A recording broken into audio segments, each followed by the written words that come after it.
Members of the press club can ask questions.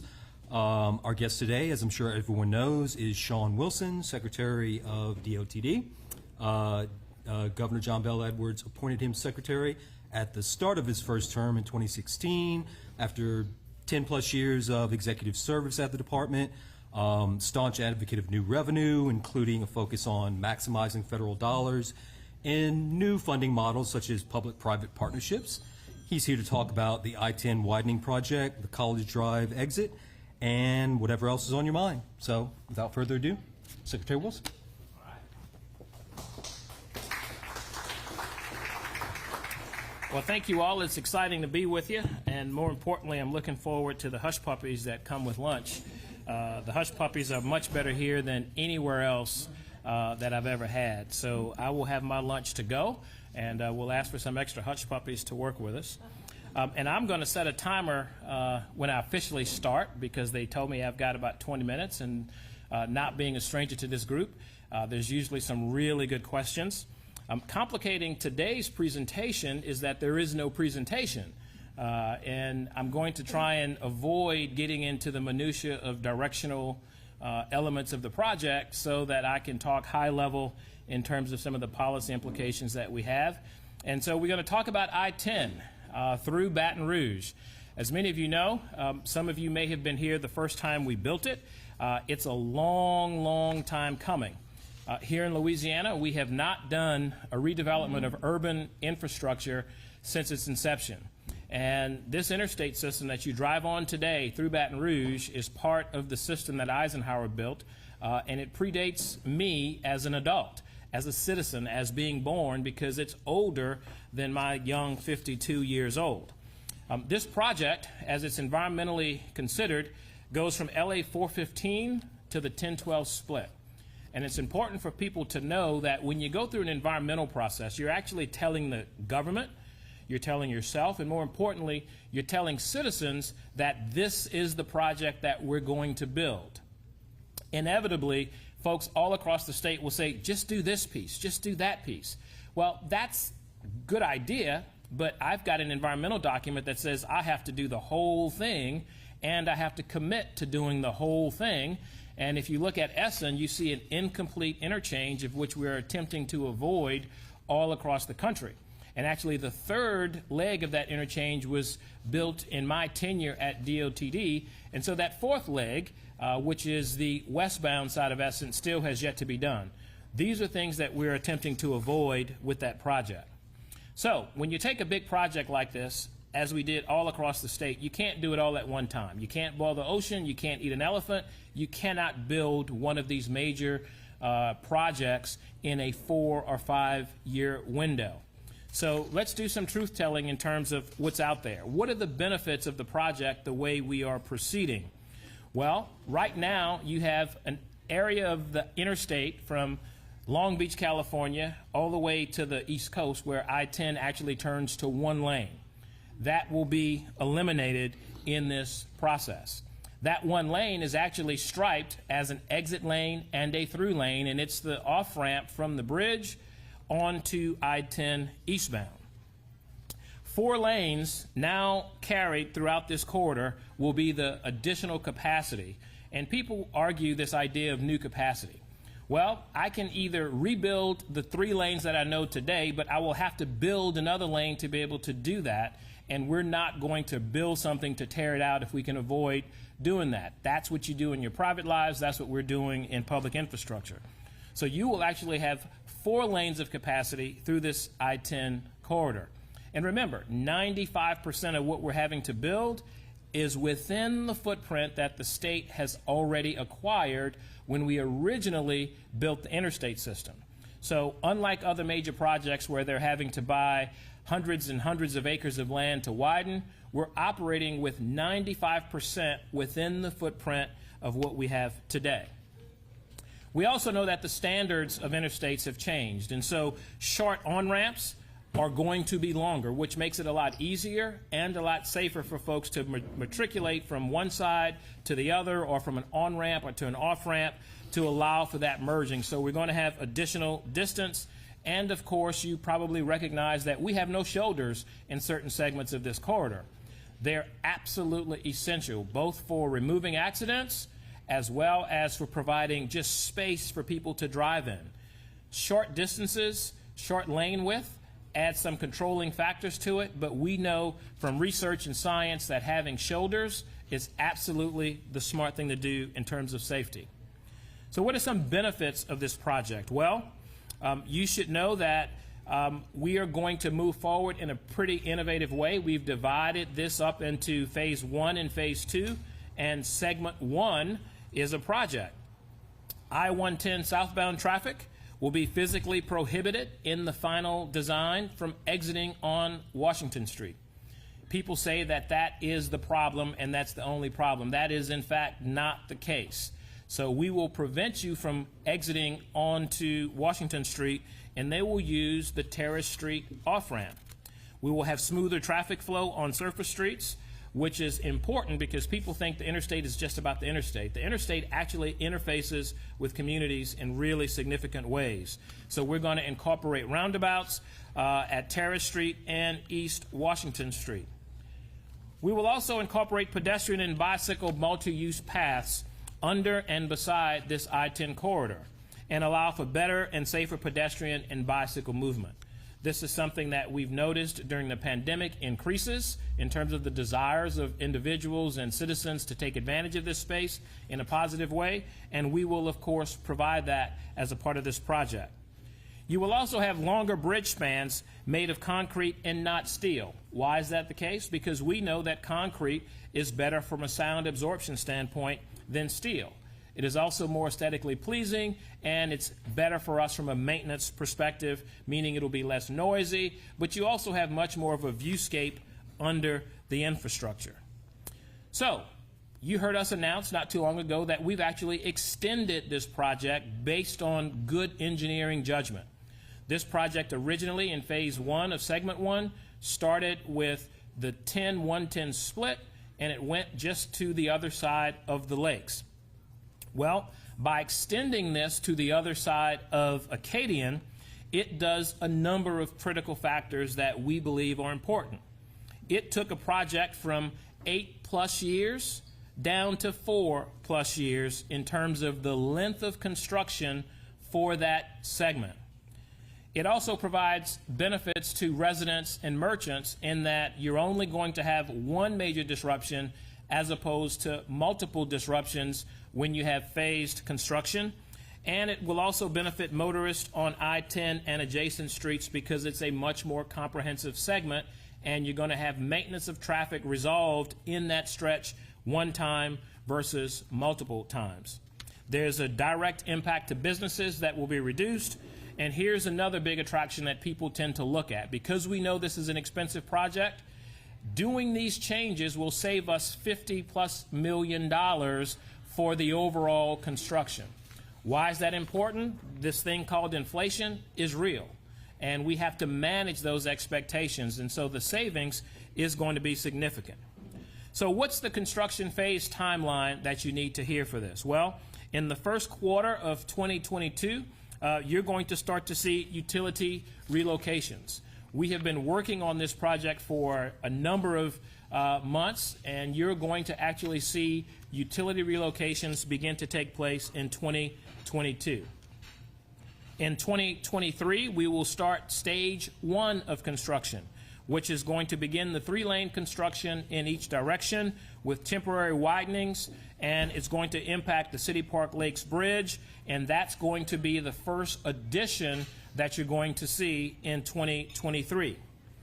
In 2024, we will begin what is a lane restriction. It is going to be a challenge for citizens to matriculate for the first couple of months while they learn what that is. But that is the impact of saving time and money and providing certainty to citizens, where you will have 2 lanes in each direction for about 14 months. After that 14-month window, beginning in 2025, you're going to be back to 3 lanes of construction in each direction.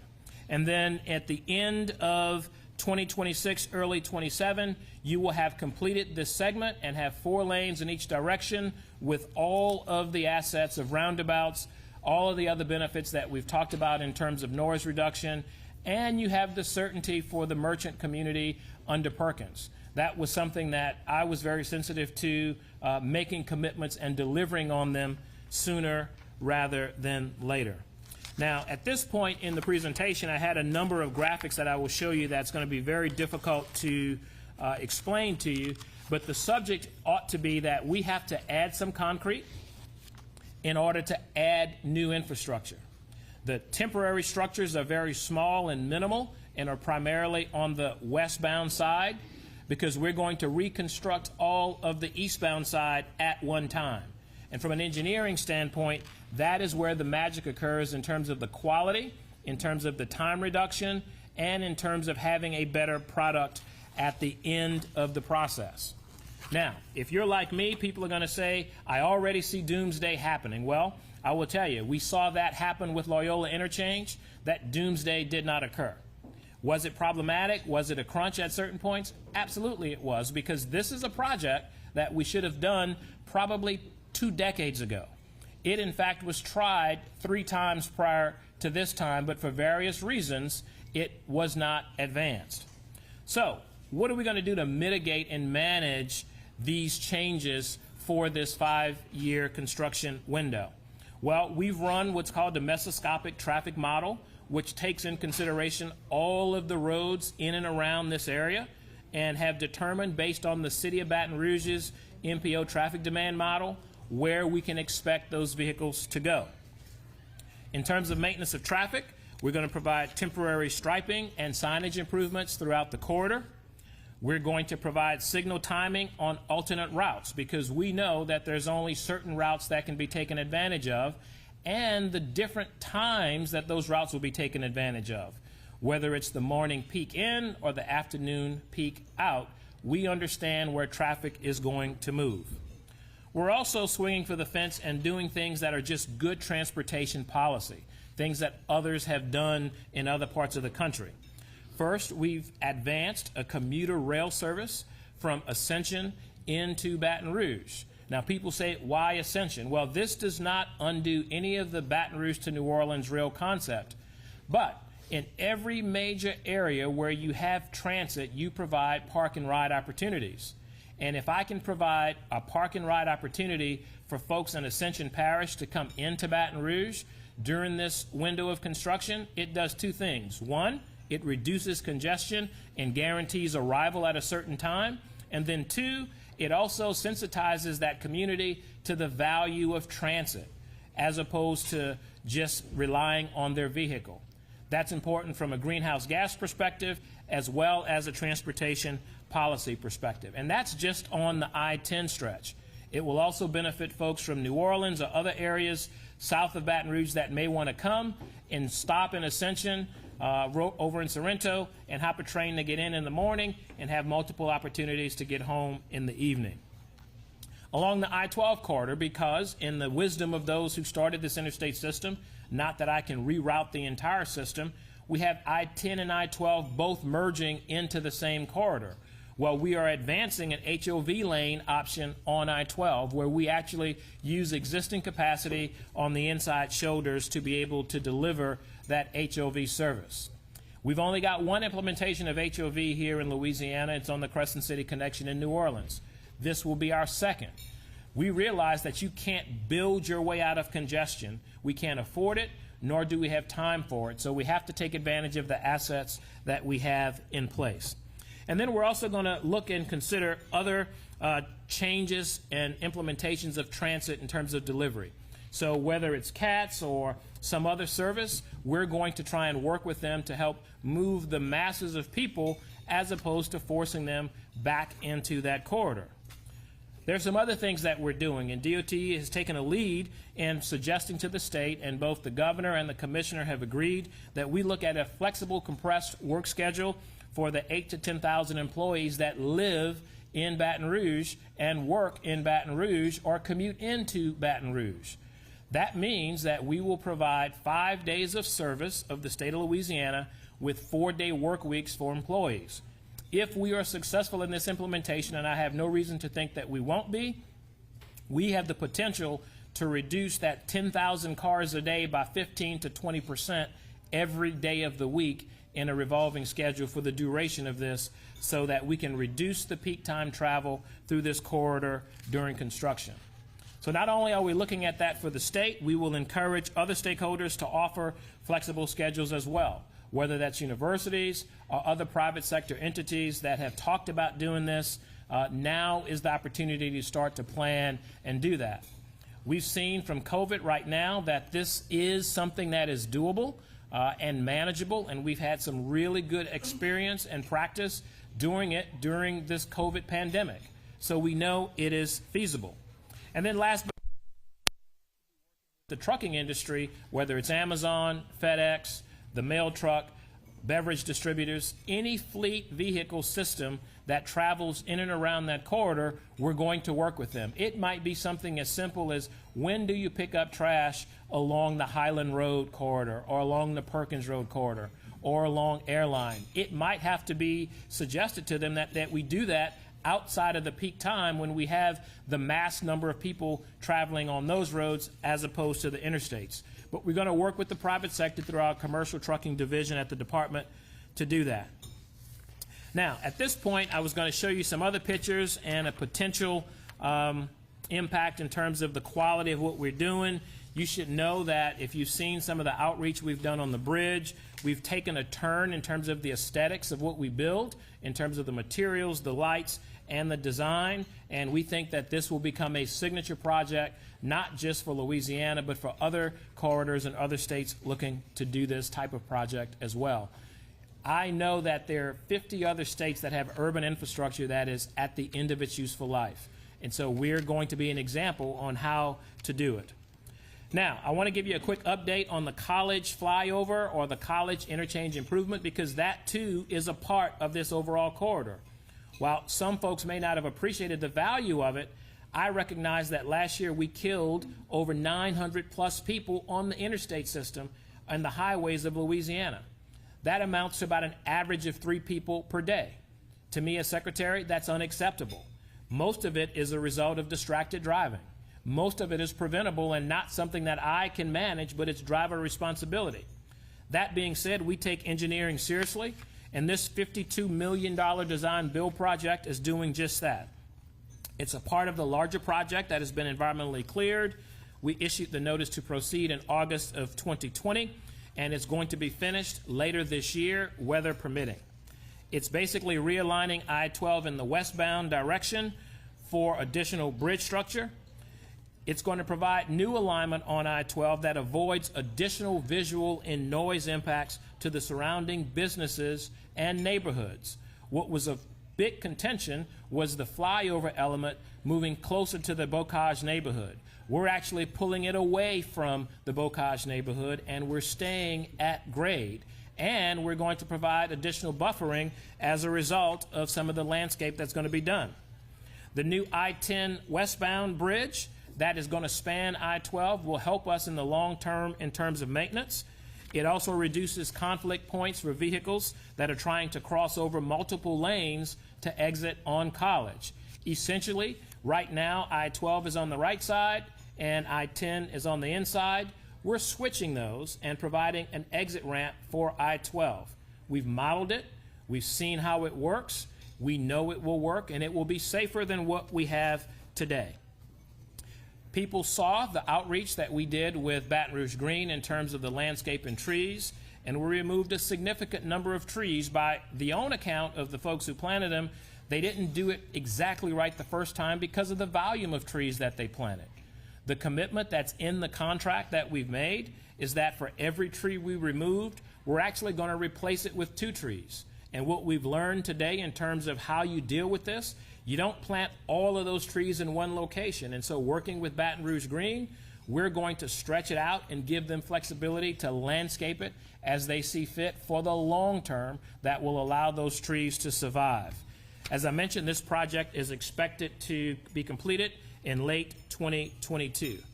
And then in regards to activities on the I-10 and College exit ramp improvement, we have no lane closures this week. That's always a big thing for folks because they assume that we would be shutting it down during this construction. We're doing additional preparations to the site for new construction. We're doing dirt excavation for Pier 1, and we're rerouting existing fiber optics that travel through that construction zone today. We're providing steel reinforcements for Pier 4 shafts, and we're starting to mobilize for drill shaft work. And in the presentation that we will email, you will get a chance to see some of the accelerated bridge design work that we have in this project, where we actually cut a major piece of the bridge out and moved it over a weekend, overnight, and set it aside and are working with it outside of traffic. We've done that on US 61 and I-10, and we expect to do more of what's called accelerated bridge construction in this process, where we use the best and the brightest in the field and the technologies at their disposal to minimize disruption to the public. And at the end of the day, I will tell you, I think I have a total of 37 seconds left. And so it was great that I didn't have the PowerPoint presentation, because I could play by the rules. But I will tell you, this is not something that we enjoy doing in terms of disrupting the public and providing these types of construction projects. If it was easy, it would have been done already. And this is a result of building it after they have come, as opposed to building it before they get here. And so we're committed to really delivering on infrastructure as we have since 2016, using innovative delivery, innovative financing, changing the way we communicate with the public, and the nature of the work and the why of what we do. So with that, I'm happy to entertain any questions from the media. Yes, ma'am.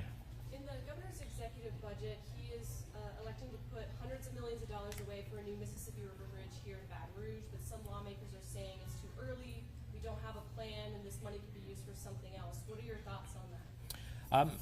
Much like I ended my remarks, if we wait until just in time to make these investments, we find ourselves in a position of not being able to deliver.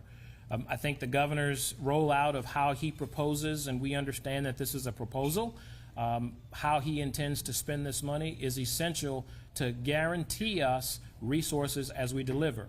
For example, on a new bridge, the fact that I would have resources available to me gives me certainty in terms of how I deliver.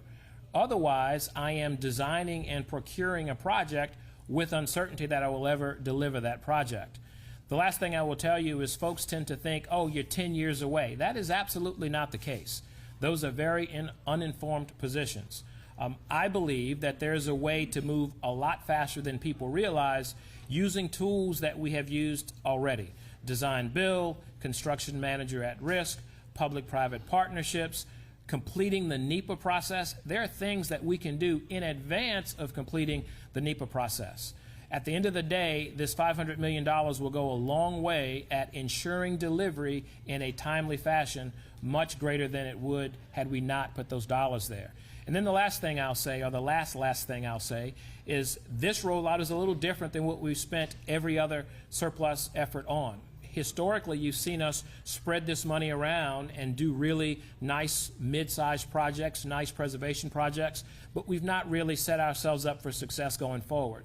This is the first time that we've ever made investments in capital projects of a mega project nature, meaning the Lake Charles Bridge, I-49 South, the new bridge in Baton Rouge. All of these projects are upwards of $1 billion. This is a down payment to delivering something that we've known for decades that we've needed.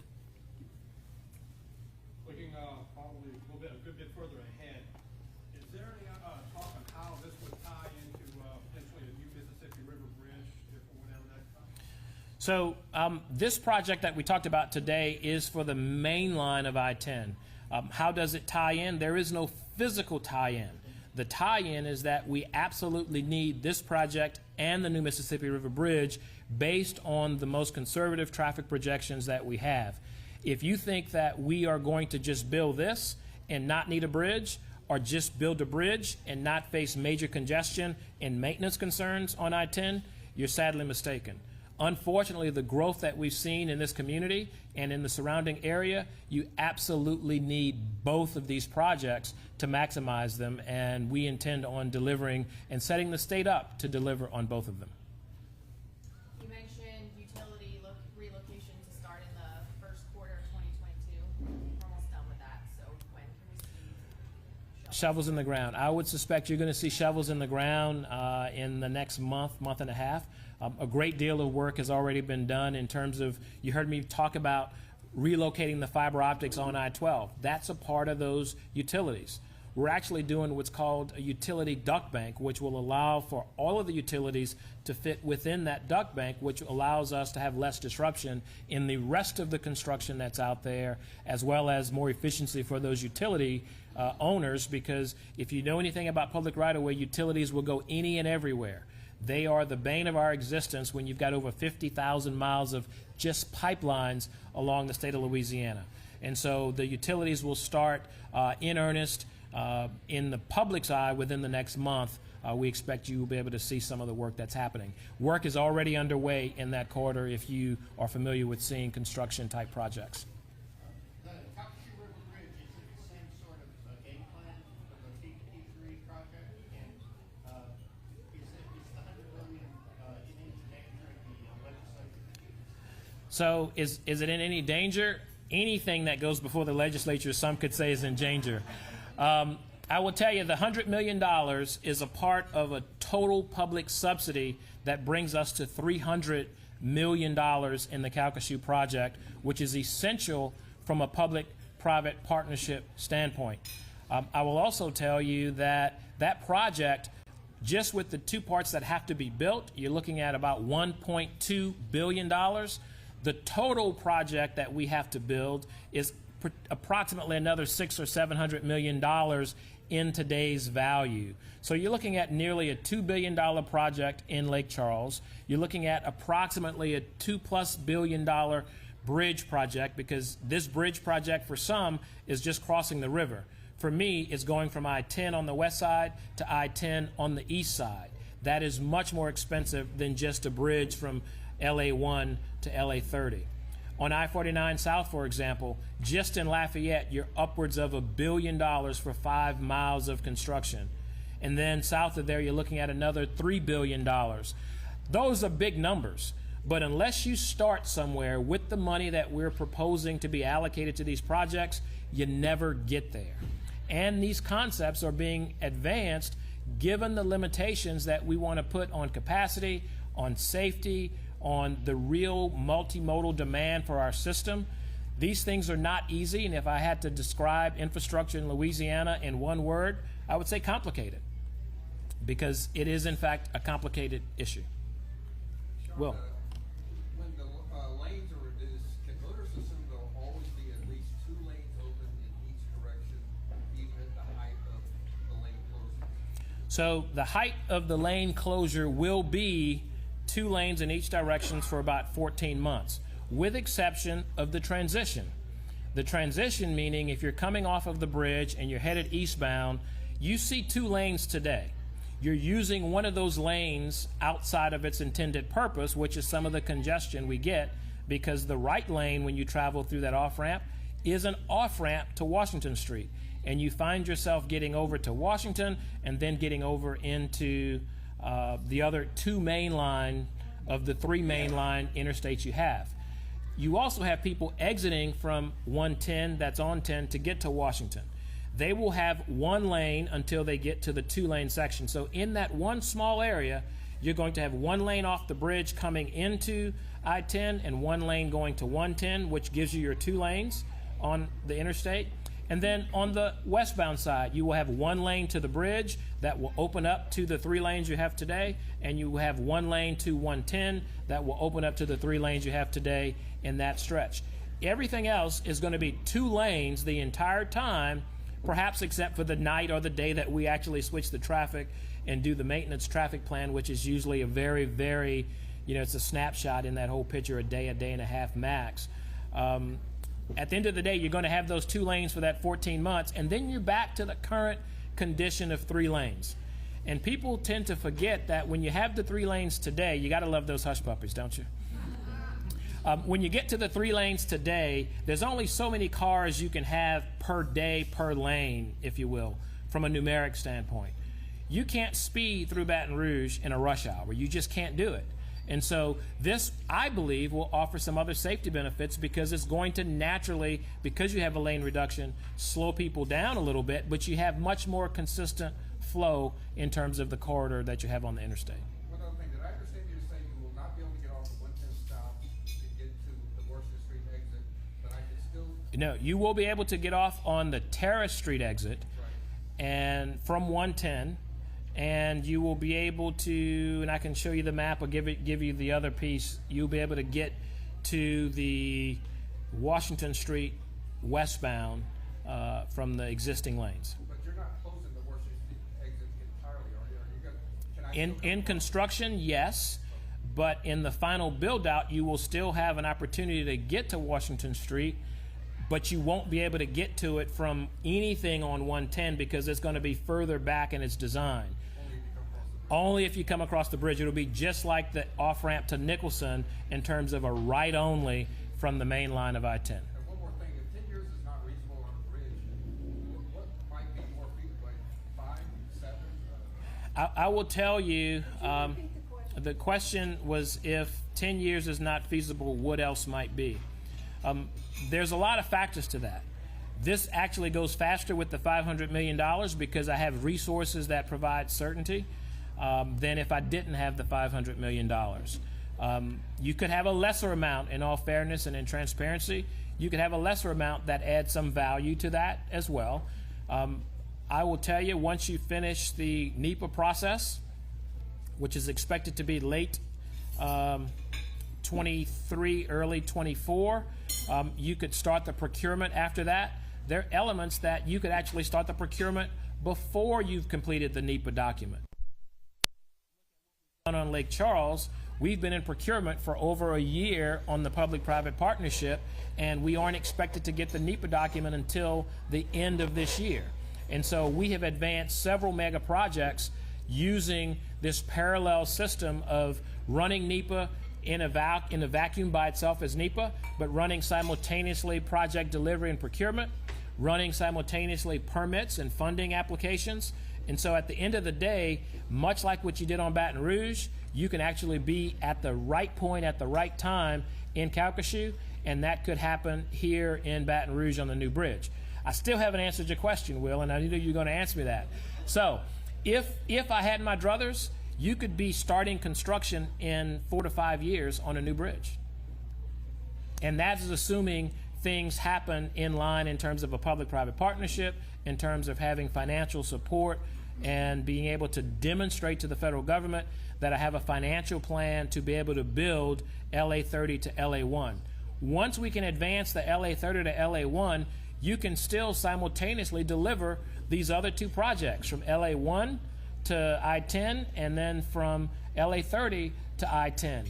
They can be done as well simultaneously with the procurement because they're different types of projects that you're talking about delivering.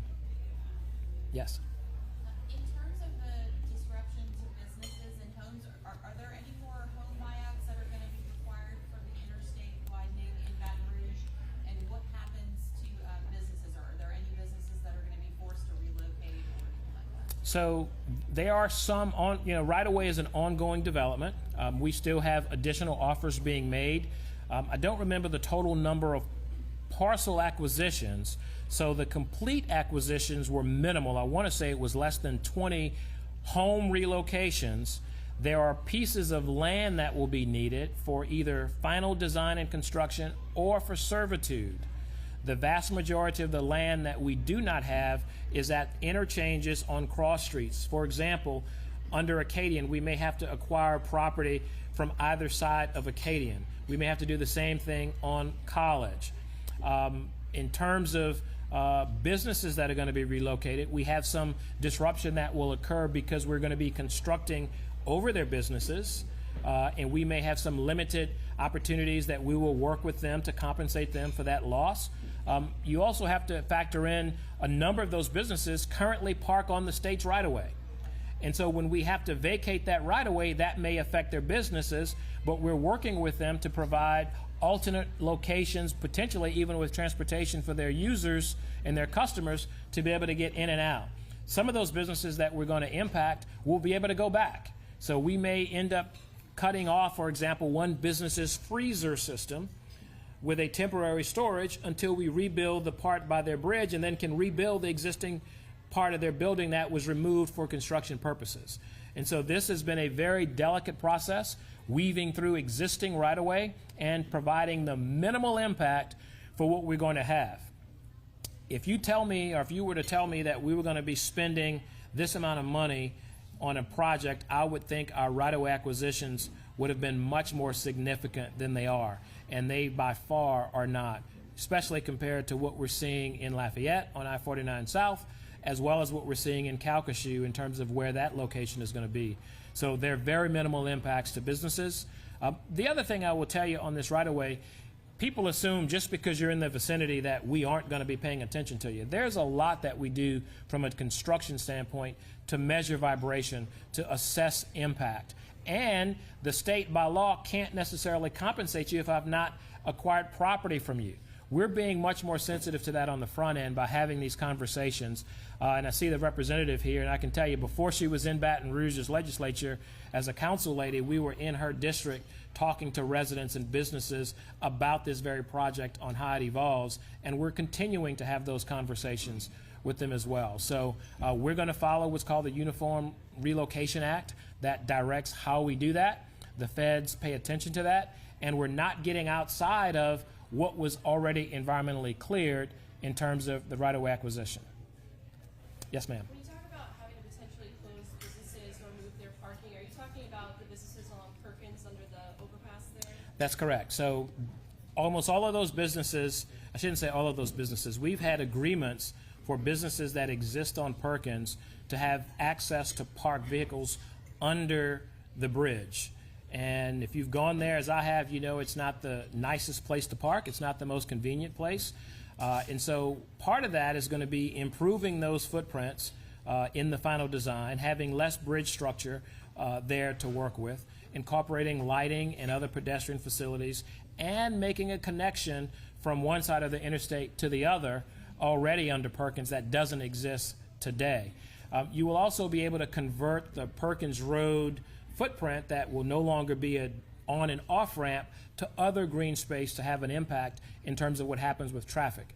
If you pay attention to traffic just from an anecdotal standpoint and think about the volume of cars that you currently introduce to Perkins Road on a regular basis, that's going to be reduced, which is going to have less of an impact on Perkins at that location to provide greater opportunity for development and quality development. You will move that to the Acadian underpass area, which is also, by the way, under contract already with KCS to be able to raise the tracks, to raise the underpass so that cars don't have to learn how to swim on a 6-inch rain. That happens because the capacity of that pump system that's there is a 1960 design built for 1960s rain, and we're not there anymore. And so we're making those improvements, and that's already under contract that the railroad will be doing that work as well for the elevation of those tracks. And so that explains a little bit of the footprint. I'm not ignoring you. Are you a member of the press? Because every time I come, I'm open to take questions, but I don't want to deprive the press of their opportunities. Yes, I am. All right, ask your question. Okay. Several of us had the opportunity to meet with Wes Bollinger. Could you explain to everyone Wes Bollinger's role in this? Sure. So Wes Bollinger is the Federal Highway Administrator, District Administrator for Louisiana. People think that we do not have a real physical relationship. There is a staff that exists here. We have worked with Wes throughout the development of this project and other environmental projects, and they provide everything from approvals of certain things. They advise us on certain things. They provide oversight. We, in some cases, will disagree with them in areas that we have authority to disagree. We have what's called the stewardship agreement that governs that relationship, and every state has one of those, and we comply with that in terms of what we do. Second part of the question is, during the meeting, we asked Mr. Bollinger, what was the federal process for choosing the design in order for the state of Louisiana to receive funding? He said that the project is announced, possibilities are considered and a decision is made. Well, the East Baton Rouge Small Business Chamber of Commerce hand-delivered to DOTD an alternate plan. Mr. Bollinger confirmed to us that DOTD never considered that plan. Can you give us DOT's reasoning for not considering a less timely, less expensive plan that eliminates the chokehold and costs way less money than the one that DOTD chose? So, not being a party to that meeting, I will tell you, I don't know that Wes sits in our office on a day-to-day basis and says you do or you do not, you did or you did not. So I think there's some misunderstanding, in my opinion, as to whether or not we did that. I'm familiar with the recommendations that were provided. They were vetted through the NEPA process, the environmental document process. And just because we solicit opinion doesn't guarantee that we adopt what has been presented in every case. And so we stand by the fact that we've addressed those issues in our document. And also, I will suggest to you, as your question presented, you were focused on the choke points and some of those other elements.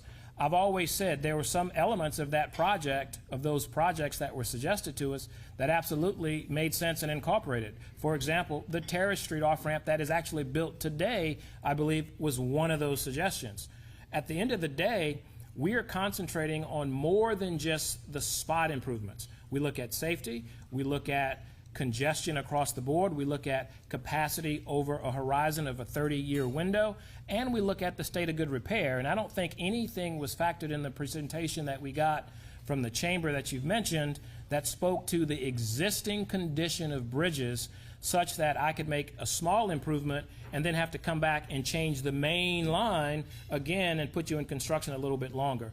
So I would submit to you that we vetted this in a very thorough process in terms of the NEPA document. So you're saying the recommendations were actually reviewed by your staff? I am saying that exactly. Having received those and having had conversations both in my office and in public, and knowing that we've always advised, incorporate your conversations in the NEPA process. And it's important to note that whether it's this chamber or any other chamber, I'm not going to make decisions in an office with just one entity. I'm going to follow the public engagement process of what's in the NEPA document. And the final part of my question is, I submitted as just a public citizen a public records request on February 2nd. One of your staff members, Michael Jackson, emailed me today to let me know that the documents were ready. The records request was for all documents and invoices associated with state project and federal project number 004100, which is I-10 LA 415 to Essen, I-10 I-12 Stage 1 Environmental Assessment of Finding of No Significant Impact. The documents come to 7,451 pages. What is the question, please? I'm getting to it. At 25 cents a page, that comes to $1,862 that a citizen would have to pay to be able to review these public documents. And oh, by the way, you have to use a check or a cashier's check. Please ask your question. Because y'all don't take credit cards. So the question is, can these public documents be made available on the DOTD website without citizens having to pay for them with a check? So your question is about the public records process that we apply to any and all public records processes that we get, and we don't distinguish them at all. And so I dare not get into what we can or can't do. The conversation around the cost of it is one thing, and that's a direct proportion to what you've asked for in terms of the number of pages in that document. And I think by law, we're allowed to charge the fee associated with that, and we're going to follow the law. The question around whether or not we can take a credit card or charge for that is an issue that we are discussing. That is not just a DOTD vacuum. There are issues of security of your document and everything else that we're negotiating with the Division of Administration to make that available. I'll assure you, we are not trying to hide anything from you. It will all be made available to you, but we're operating within the process of what we have. And in fact, we talked about the issue of credit card charges today in a staff meeting. And I wasn't sure if you were the person who had made that issue. But it's not the first time we've talked about it, but it is a very comprehensive process to take your credit card and provide the security systems that's necessary to protect it. And we only do that with toll projects, not necessarily with every other transaction that we do. Ma'am, that's it. You've had enough, ma'am. Thank you, Mr. Secretary. Thank you. Thank you, Thank Jim. you. Appreciate it. Thank you.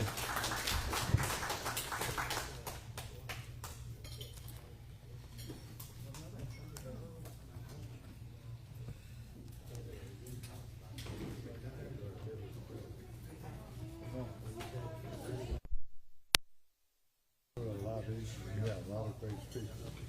You bet. Oh, I appreciate it. Appreciate it. I'll let you